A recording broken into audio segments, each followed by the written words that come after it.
কোটার নামে ফুলুস খুন, ফুলুস মার্ডার, কোটা নাম কোটা। তার পর্যন্ত পুলিশ হত্যা করলো অনেক পুলিশ। আরে বাংলাদেশের এত পুলিশ মারলো কোনো বিচারে নাই রে। আমরা এমন দেশে বসবাস করি, এমন দেশে আছি, এমন দেশের মাটিতে আমরা বসবাস করতেছি। এই দেশে হাজারো মানুষ মৃত্যু হইতেছে, তাদের বিচার হচ্ছে না।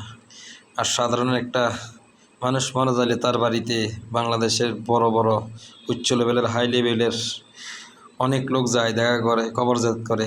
এতগুলা পুলিশ মারা গেছে, তাদের কবর কোথায় আছে, কীভাবে দিছে, তারও কোনো খবর নাই, অস্তিত্ব নাই।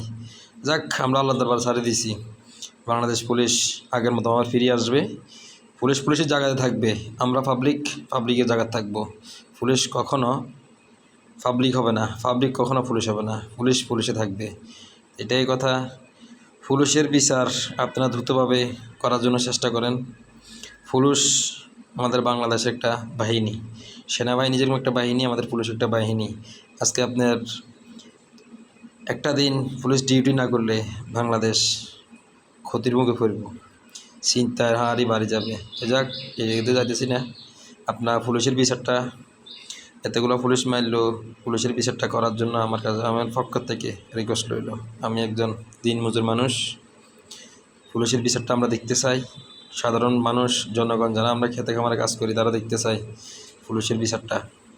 পুলিশকে কী জন্য মারলো, কী কারণে পুলিশকে লটকায় এনে তাদের মারলো। তাদের তো বাচ্চা আছে, ফ্যামিলি আছে, তারা তো সংসার আছে, তারা তো একটা পৃথিবীতে থাকার স্বপ্নে আছিল। তারা যদি বেশি অপরাধ করতো, তারা চাকরি থেকে বাদ করে দিত।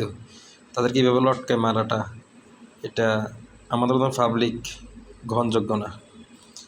এটা বাংলাদেশের সংবিধানে নাই পুলিশ মারান।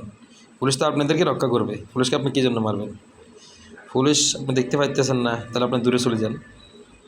ঠিক আছে, ভালো, ঠিক আছে, ভালো থাকেন। ওকে, ধন্যবাদ।